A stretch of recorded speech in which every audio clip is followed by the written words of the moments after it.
क्या आप जानते हैं कि 2001 में संसद पर हुए हमले में जान गंवाने वाले जवानों के परिवारों ने यूपीए सरकार के दौरान अपने मेडल वापस कर दिए थे और अपने बेटे भाइयों को खोने वाले परिजनों ने संकल्प लिया था कि जब तक अफजल को फांसी नहीं मिलेगी तब तक वो मेडल वापस नहीं लेंगे।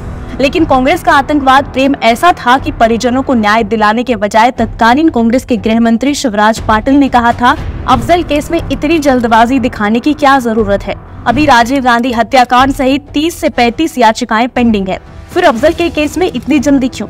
तो पाटिल साहब जब आतंकी भारत पर हमले करवाने में लोकतंत्र के सबसे बड़े मंदिर को उड़ाने से पहले एक बार भी नहीं सोचते थे, तो फिर कांग्रेस को आतंकियों को बचाने की ऐसी क्या मजबूरी थी? हालांकि 2013 में सुप्रीम कोर्ट ने अफजल को दोषी पाकर फांसी की सजा सुनाई, तब जाकर नौजवानों के परिजनों ने मेडल वापस लिए। कांग्रेस को इसमें भी दिक्कत होती अगर आने वाले कुछ महीनों में यानी कि 2014 में लोकसभा चुनाव ना हो रहे होते। अफजल की फांसी पर कांग्रेस ने हो हल्ला इसलिए भी नहीं मचाया क्योंकि देश में पहले ही 26 से 11 सहित यूपीए के 10 साल के कार्यकाल में 10,000 से ज्यादा टेररिस्ट अटैक हो चुके थे। इसीलिए कांग्रेसियों ने चुप रहने में ही अपना चुनावी फायदा समझा। ये बात आज हर देशवासी को जानने की जरूरत इसलिए भी है क्योंकि 11 साल बाद भी आतंकी प्रेम में डूबी कांग्रेस और जम्मू कश्मीर की नेशनल कॉन्फ्रेंस वोट के लिए अफजल के मुद्दे को उठा रही है। उमर अब्दुल्ला ये कहते पाए गए कि अफजल को फांसी देने का उद्देश्य पूरा नहीं हुआ है। अगर उनके हाथ में इस फैसले को बदलने का हक होता तो वो यकीनन अफजल को फांसी नहीं होने देते।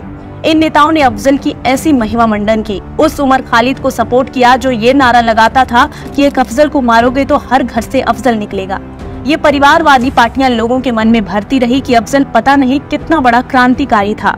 यही वजह है कि आज स्थानीय कश्मीरी भी अफजल को दोषी नहीं समझते।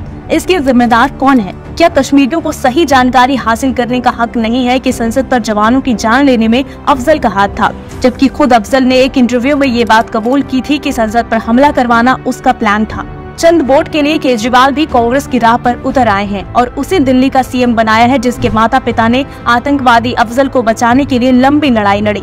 अफजल गुरु को बचाने के लिए राष्ट्रपति को दया याचिकाएं लिखी। उनके हिसाब से अफजल गुरु निर्दोष था और उसको राजनीतिक साजिश के तहत फंसाया गया था। आप सोचिए किस कदर इन पार्टियों पर आतंक प्रेम हावी हो चुका है कि सत्ता पाने के लिए उन्हें चाहे अफजल को अपना आदर्श मानना पड़े वो मानेंगे।